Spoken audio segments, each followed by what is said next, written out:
I mean, I feel like every point is critical. I wouldn't really say All-Star is viewed as critical.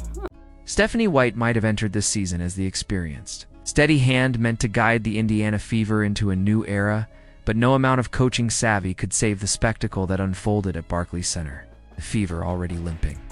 Without their superstar, Caitlin Clark ran headfirst into a fully operational New York Liberty machine and got demolished, 98-77. And while blowouts happen in professional basketball, what made this night different was everything that happened. Off the court, the whispers, the viral photos, and the mounting feeling that the league's brightest star might already have one foot out the door. This wasn't just an ugly game, it was a reality check. The kind that leaves fans staring at the scoreboard in disbelief even if deep down they saw it coming. The Fever were on the second night of a grueling back-to-back. Clark was sidelined with a nagging groin injury and New York was fully loaded. No one in their right mind thought Indiana was leaving Brooklyn with a win. But even if you expected a loss, the performance was gut-wrenching.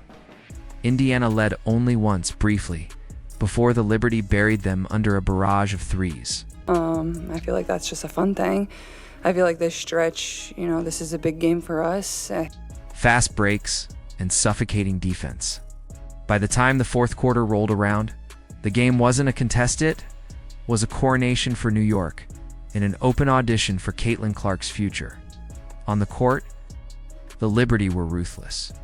Breanna Stewart led the way with a monstrous 24-point, 11 rebound, 7 assist, 4-block showcase that screamed MVP caliber dominance. Sabrina Ionescu added 15 points and 9 assists, dissecting Indiana's defense with surgical precision. Together, they made a playoff contender look like a lottery team. The Fever, stripped of their engine in Clark, sputtered through offensive possessions like a team that had lost its identity, and in a way, that's exactly what happened. Without Clark on the floor, this team simply doesn't have a pulse. I think we've struggled in the fact that we're able to play one good game, and then we play a bad game, then we play a good game, then we play a bad game. So I think for us, it's like, we got to... Yet, somehow, the basketball wasn't even the biggest story of the night. The moment the final buzzer sounded, attention shifted from the scoreboard to the tunnel beneath Barclays Center. There, in the bowels of the arena, a single photo emerged that set WNBA Twitter on fire. Caitlin Clark, dressed in street clothes, smiling, relaxed, stood alongside Liberty coach Sandy Brondello, Breanna Stewart, and Sabrina Ionescu. What could have been dismissed as a harmless post-game chat immediately felt like something else entirely. It wasn't just the conversation, it was the context. It was the agent. Standing nearby in the photo was Clark's representative, a presence that changed the entire tenor of the moment. Fans weren't seeing a casual, good-to-see-you exchange, they were seeing the opening whispers of recruitment. In professional sports, these moments are rarely accidents. Super teams don't form overnight, they start with little signs, brief conversations, and carefully timed gestures. NFL insiders call it planting seeds. Find a way to be able to stack really good games together, and then we go on the road, and we're on a back-to-back, which is just a challenge in itself. No matter who you're playing, we play Connecticut, then we play New York. So I think. And now the WNBA has its own simmering subplot. Is New York quietly courting the league's most marketable star? If you listen to the Liberty's post-game press conference, it was hard not to raise an eyebrow. Both Stewart and Ionescu spent more time talking about Caitlin Clark than they did about the game they had just dominated. Stewart, fresh off her near triple-double, practically handed Clark a bouquet of verbal flowers, praising her game, her resilience, and her presence in the league. Ionescu went a step further, making it personal, on a personal level. "I'm just really happy to see her healthy and back out there," Ionescu said. "It's important for the league. It's important for her. A person." Under normal circumstances, that would read as standard sportsmanship. Steph's message was, yes, All-Star's coming up, that break's coming up, but our focus is on these 3 games that we have left, so. But in this context, after a 21-point beatdown of Clark's team, after a viral photo of her smiling with her agent next to the Liberty's brain trust, it sounded like a recruitment pitch dressed up as kindness. Fans saw it immediately. This is how it starts. One comment read, "We're watching the Liberty wine and dined her right in front of the Fever's face." Meanwhile, in Indiana, the atmosphere feels different. Clark's relationship with coach Stephanie White has never come off as particularly warm. White, a tactical mind and former WNBA champion, often speaks about Clark with a matter-of-fact tone, sometimes even with a hint of exasperation. After one recent game, when asked about the constant physical punishment Clark endures from defenders, White half-joked, "Are you trying to get me fined again?" Before acknowledging the league lets opponents play her with an unusual level of contact.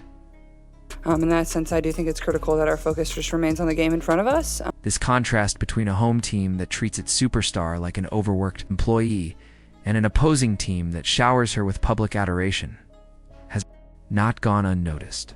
The fan reactions to the viral photo were telling.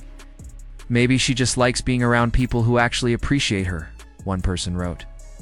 Another said, "If the Liberty treat her like this now, imagine her in New York with a packed Barclays every night." It's hard to blame the speculation. Clark has already missed 10 games this season due to various injuries, including the groin issue that kept her out in Brooklyn. Every absence is a reminder of how physically grueling her rookie season has been and how precarious her situation is in Indiana. Without her, the Fever are a shadow of themselves. With her, they're competitive but constantly asking her to do everything: score, facilitate, carry the brand of the franchise, and endure nightly punishment from defenders. New York. I mean, I don't think it's anything mechanically or something wrong with my shot. It's just basketball. And I was...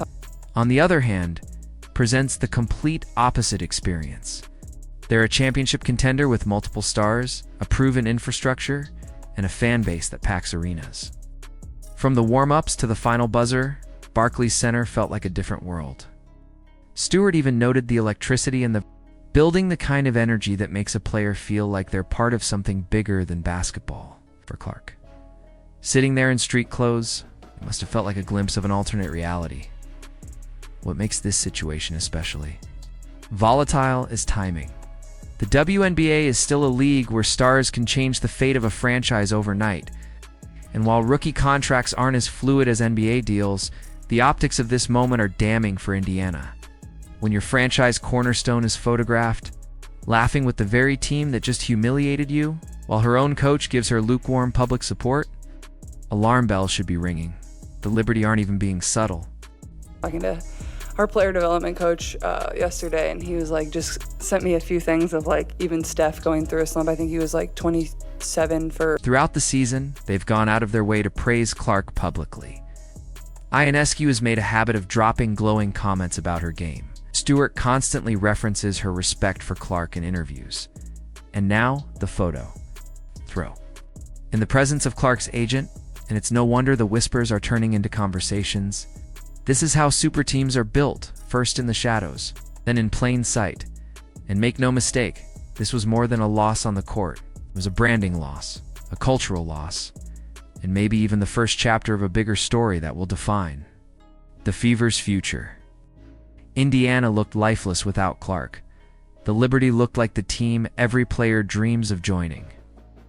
And in that fleeting moment under the Barclays lights, it felt like Caitlin Clark might have realized it too.